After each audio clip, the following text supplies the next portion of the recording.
Noticias 7 AM. Llegó el momento de leer Entre líneas con el politólogo Francisco Ruiz. 8:21, como usted acaba de escuchar, es hora de leer Entre líneas con el analista político Francisco Ruiz, politólogo, doctorando en Derecho Electoral, integrante del Instituto Nacional de Administración Pública, columnista. Usted puede leer Entre líneas en uniradioinforma.com. Francisco, ¿cómo estás? Muy buenos días. Buenos días, David. Muy bien, afortunadamente. Gracias a Dios estamos con salud y deseando que pues todo el amable auditorio se encuentre de la misma manera. Y también que sigas así, Francisco, con mucha salud. Oye, pues no es publicidad, aunque así suene el título de tu columna de hoy, pero es también parte del divertimento de aprender de estos temas. ¿Por qué, Francisco, Febrero Loco? Pues mira, me acordé mucho de esta frase que se utiliza aquí en la región con el clima, que dice enero loco, febrero loco y marzo otro poco. Sin embargo, en esta ocasión le dimos un significado distinto, ¿no? La realidad es que pues febrero en México se avisora de locos ante, bueno, número uno, y principalmente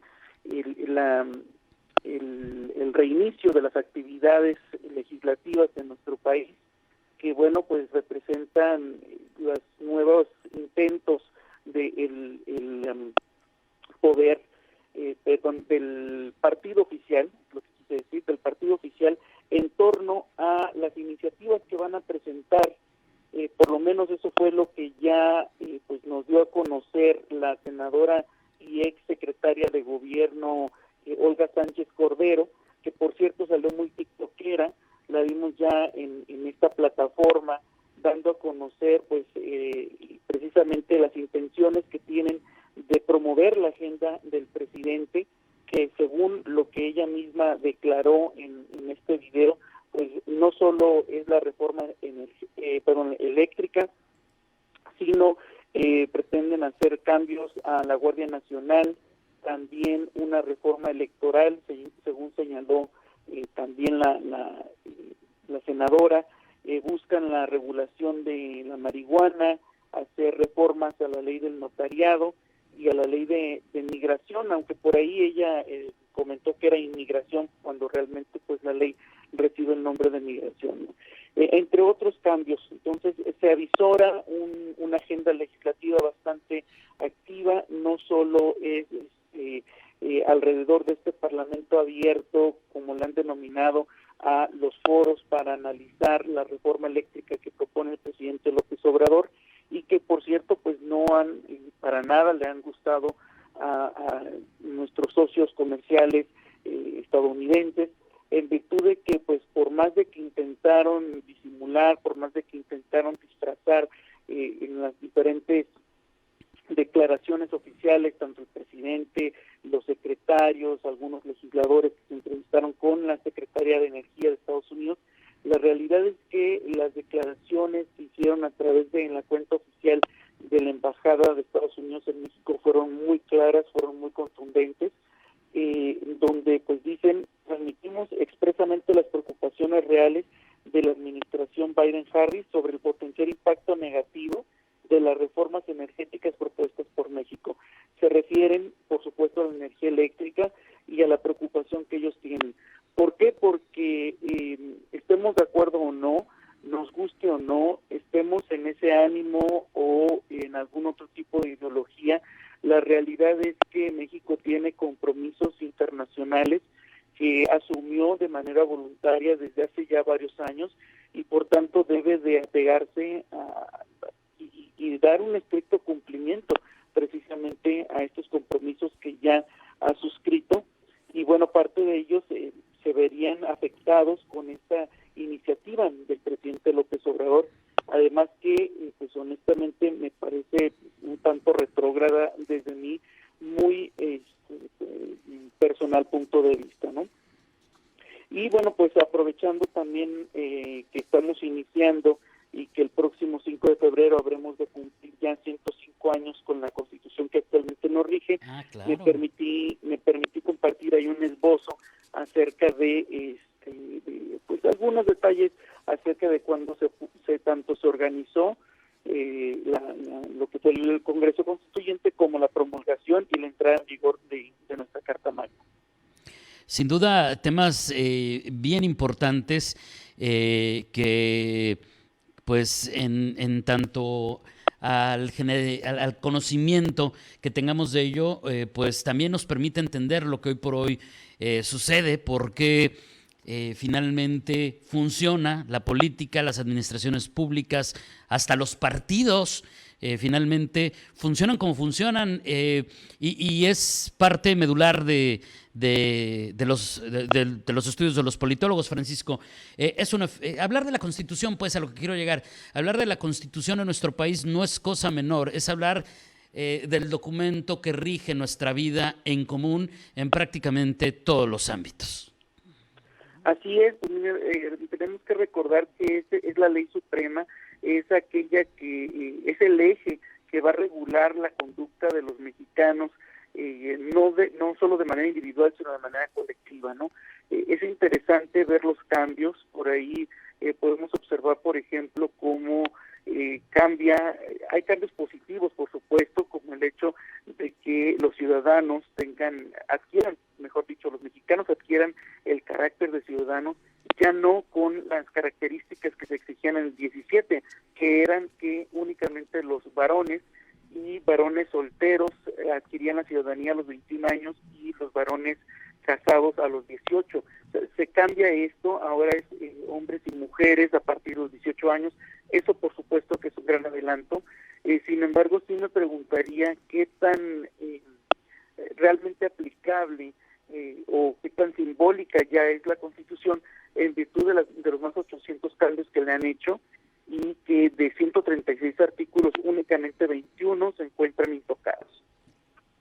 Eso es sumamente interesante. ¿Qué tanto queda de ello y qué tanto, pues, los ajustes han sido los adecuados? Digo, implicaría un trabajo sin duda muy profundo el responder esa pregunta, Francisco, y quisiera hacerte un comentario, dos comentarios. El primero, pues esto que decías de cómo se van haciendo ajustes en función de que finalmente entendemos que la ley es por uso y costumbre y no al revés, ¿no? Aunque a lo mejor tú me lo puedes aclarar y explicar de mejor manera, y cómo, por ejemplo, aquí también en el asunto de la ciudadanía, pues ya cada vez entendemos más que pues aquí somos ciudadanos binacionales y que es natural que nuestra familia, nuestros amigos o nosotros mismos tengamos una doble nacionalidad, y antes eso era prácticamente no existía, tendrías que haber renunciado a una, y hoy por hoy entendemos esta vida global. Y el segundo tema va justamente en función de qué tanto, como dicen algunos politólogos, llegó el momento de escribir de cero una nueva constitución y darle una ya no actualizada, sino una nueva, que generar un nuevo documento más acotado a la realidad que hoy por hoy vivimos. Mira, muy interesantes tus observaciones. En primer lugar, tienes toda la razón. Digo, dentro de los grandes avances que se tienen es precisamente que la ley ya permite tener dos nacionalidades o más, ¿no? Esto es a partir de 1998. Previamente, como bien señalaste, el adquirir una nacionalidad extranjera provocaba la pérdida de la nacionalidad mexicana. Pero, bueno, son de los grandes avances que se están teniendo.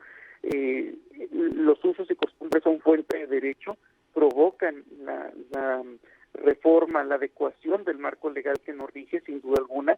Sin embargo, pues habría que profundizar en cuántos de estos cambios realmente han beneficiado al colectivo, y cuántos se han hecho para, digamos, a conveniencia de ciertos grupos, ¿no? Eso es realmente, digamos, el sentido de mi comentario. Claro. Y tu segundo comentario que hacías con respecto a que si se requeriría de una nueva, yo creo que más que estar creando una nueva constitución o nuevas leyes, deberíamos de primero aplicar las que existen de manera real, de manera como se señala en la letra, que no sean letra muerta, sino que sean letra viva, letra aplicable, y buscar candados que no permitan, que se esté haciendo cambios a la ley a capricho del gobernante en turno. Eso sería muy importante. Y esa es la otra parte de este espectro de opiniones, ¿no? El asunto que también es muy recurrente hablar de ello, Francisco, y ya para cerrar, de que realmente en México, si respetáramos esas leyes que ya existen, que ya están planteadas, pues sería un país maravilloso y que de hecho estamos cayendo en este contexto en una sobreregulación que raya en algunos casos en lo ridículo. Así es, totalmente de acuerdo. Y mira, hay algunos espacios o algunas lagunas constitucionales, y como bien dices, cerramos con esto, únicamente comentar, dentro de la Constitución política no se contempla la renuncia del presidente de la República, salvo casos graves. Entonces, ahí yo me pregunto, ¿qué sucedería si en este intento de la revocación de mandato saliera negativa para el presidente, suponiendo sin conceder que la mayoría de las personas decidiera que ya no quiere que continúe el presidente? ¿Qué argumento constitucional utilizaría el presidente de la República para poderse separar de su cargo? Eso es algo muy importante que se tiene que considerar. Claro, porque la Constitución dice que fue electo para 6 años y todos esperamos que esté 6 años. En efecto. Entonces, aunque esta es una figura válida dentro de la vida democrática de los países y que sí nos lleva a pasar de una democracia representativa a una participativa, queda esa laguna que no se han preocupado en legislar. Por ejemplo, los actuales diputados y senadores, particularmente los del partido en el poder. Seguiremos platicando de estos y otros temas, estoy segurísimo. Francisco, muchísimas gracias. Que tengas un excelente martes. Muy buenos días. Igualmente, buen día. Es Francisco Ruiz, politólogo, doctorando en Derecho Electoral, integrante del Instituto Nacional de Administración Pública, autor de la columna Leer entre líneas.